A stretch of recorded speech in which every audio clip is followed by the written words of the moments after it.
semua, perkenalkan kami dari kelompok 6. dengan saya Asifa Tiara Yokosa Putri Saya Riana Yulinda, saya Nasifa. dan anggota kelompok kami yang berada di balik layar.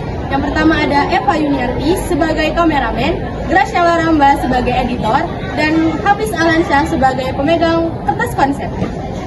Pada kesempatan kali ini, kami dari kelompok 6 ingin memberitahukan informasi mengenai proses pembentukan perundang-undangan. Jadi, tanpa basa-basi, mari kita masuk ke materinya. Selamat menyaksikan. Baik, dalam proses pembentukan peraturan perundang-undangan, kita akan memasuki materi pertama mengenai Undang-Undang Dasar Negara Republik Indonesia tahun 1945. Undang-Undang Dasar Negara Republik Indonesia tahun 1945 merupakan dasar hukum tertinggi yang ada di Indonesia. Undang-Undang Dasar Negara Republik Indonesia tahun 1945 merupakan acuan dalam membentuk peraturan-peraturan lain yang ada di bawahnya. Undang-Undang Dasar Negara Republik Indonesia tahun 1945 mengalami 4 perubahan. Yang pertama pada tahun 1999, yang kedua pada tahun 2000, yang ketiga pada tahun 2001, yang keempat pada tahun 2002. Undang-Undang Dasar Negara Republik Indonesia tahun 1945 memiliki 6 isi utama. Yang pertama, susunan organisasi negara dan pemerintahan. Yang kedua, ketentuan tentang rakyat. Yang ketiga, identitas negara yang meliputi bahasa, bendera, dan lambang. Yang keempat, jaminan HAM dan kewajiban warga negara. Yang kelima, susunan ketatanegaraan, dan yang keenam pembagian dan pembatasan kekuasaan. Yang kedua, ketentuan MPR. Ketentuan MPR adalah sebuah produk legislatif yang merupakan keputusan musyawarah baik dari dalam majelis maupun dari luar majelis. Ketentuan MPR memiliki 3 fungsi utama. Yang pertama, menjabarkan aturan dari Undang-Undang Dasar Negara Republik Indonesia tahun 1945. Yang kedua, menjadi wadah norma hukum dasar, dan yang ketiga, melengkapi aturan dasar negara.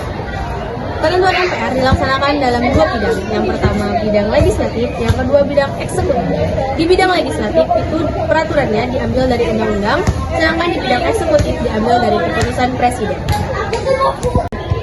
Yang ketiga, undang-undang atau peraturan pemerintah pengganti undang-undang. Undang-undang adalah penjabaran langsung dari Undang-Undang Dasar Negara Republik Indonesia tahun 1945 oleh DPR dengan persetujuan Presiden. Undang-undang dibuat dalam rangka menambah, mencabut, atau merubah undang-undang lama. Di dalam undang-undang terdapat hak atau hak asasi manusia dan kewajiban sebagai warga negara. Rancangan undang-undang harus meliputi nilai akademis, kecuali rancangan undang-undang mengenai anggaran pemerintah dan belanja negara, penetapan peraturan pemerintah pengganti undang-undang menjadi undang-undang, dan pencabutan undang-undang atau peraturan pemerintah pengganti undang-undang. Pertama, ada rancangan undang-undang dari DPR. Rancangan undang-undang dari DPR ini diajukan oleh anggota DPR, komisi, gabungan komisi, atau alat kelengkapan DPR yang khusus menangani bidang-bidang khusus legislasi atau DPR.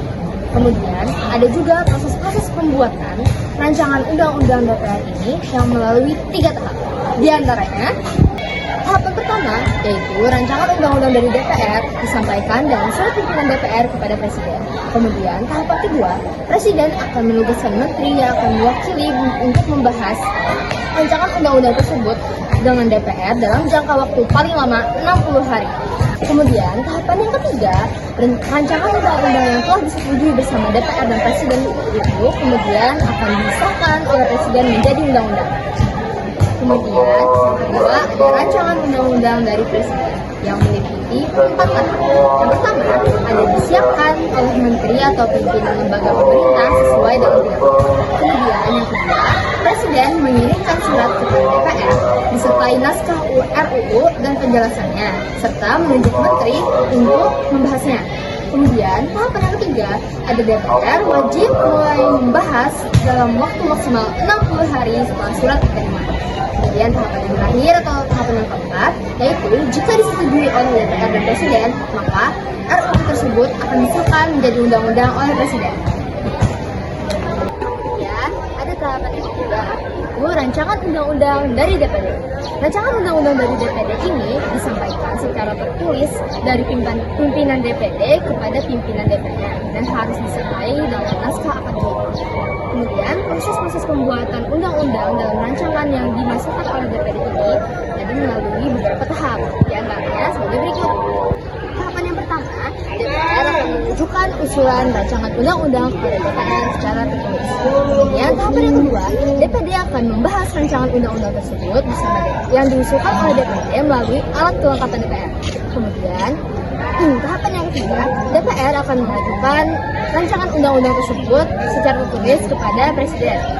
Kemudian tahapan yang keempat, Presiden akan memberi tugas kepada Menteri yang akan ditugaskan untuk membahas rancangan undang-undang tersebut bersama DPR. Kemudian yang terakhir, rancangan undang-undang yang telah disetujui oleh Presiden dan DPR akan ditetapkan sebagai undang-undang oleh Presiden. D. Peraturan pemerintah atau PP. Tahapan penyusunan peraturan pemerintah terbagi menjadi 4 bagian. Yang pertama, rancangan penyusunan peraturan pemerintah berasal dari kementerian dan atau lembaga pemerintah non-kementerian sesuai dengan bidang tugasnya. Yang kedua, pembentukan panitia antar kementerian dan atau lembaga pemerintah bukan kementerian menyusun rancangan penyusunan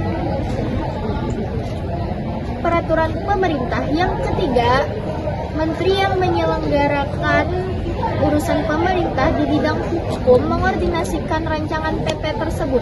Yang keempat, perencanaan penyusunan peraturan pemerintah kemudian ditetapkan dengan keputusan presiden. Peraturan presiden atau Perpres. Perpres dibuat oleh presiden tanpa melibatkan DPR tetapi dikoordinasikan oleh menteri berdasarkan pasal 55 Undang-Undang Nomor 12 Tahun 2011 yang telah diubah dengan Undang-Undang Nomor 13 Tahun 2022. Tahap pembentukannya, yang pertama, pembentukan panitia antar kementerian atau lembaga pemerintah non kementerian. Yang kedua, mengharmonisasikan, pembulatan dan pemantapan konsep rancangan. Yang ketiga, koordinasi oleh menteri di bidang hukum. Yang keempat, pengesahan dan penetapan oleh presiden. L. Peraturan daerah provinsi atau Perda provinsi dapat diusulkan oleh DPRD provinsi atau gubernur berdasarkan Undang-Undang Nomor 12 Tahun 2011, Undang-Undang Nomor 13 Tahun 2022. Jika diusulkan oleh DPRD provinsi, maka ada 3 bagian. Yang pertama, DPRD provinsi mengajukan rancangan Perda ke gubernur secara tertulis. Yang kedua, DPRD dan gubernur membahas bersama rancangan tersebut. Yang ketiga, jika disetujui bersama, disahkan oleh gubernur menjadi Perda provinsi. G. Peraturan daerah kabupaten atau kota, bisa juga disebut Perda kabupaten atau kota. Perda kabupaten atau kota dapat diusulkan oleh DPRD kabupaten kota atau bupati wali kota berdasarkan Undang-Undang Nomor 12 Tahun 2011, GO Undang-Undang Nomor 13 Tahun 2022. Jika diusulkan oleh DPRD kabupaten kota terdapat 3 bagian, yaitu yang pertama, DPRD mengajukan rancangan perda ke bupati atau wali kota secara tertulis. Yang kedua, DPRD dan bupati atau wali kota membahas rancangan tersebut. Yang ketiga, jika disetujui bersama atau disahkan oleh bupati atau wali kota menjadi perda kabupaten kota. Dan jika diusulkan oleh bupati atau wali kota terdapat 3 bagian. Yang pertama, bupati atau wali kota mengajukan rancangan perda ke DPRD kabupaten atau kota. Yang kedua, DPRD dan bupati atau wali kota membahas bersama. Yang ketiga, jika disetujui bersama disahkan oleh kabupaten atau kota. Itulah materi yang dapat kami sampaikan. Semoga bermanfaat untuk kalian semua. Salah hilaf kami mohon maaf. Wassalamualaikum warahmatullahi wabarakatuh.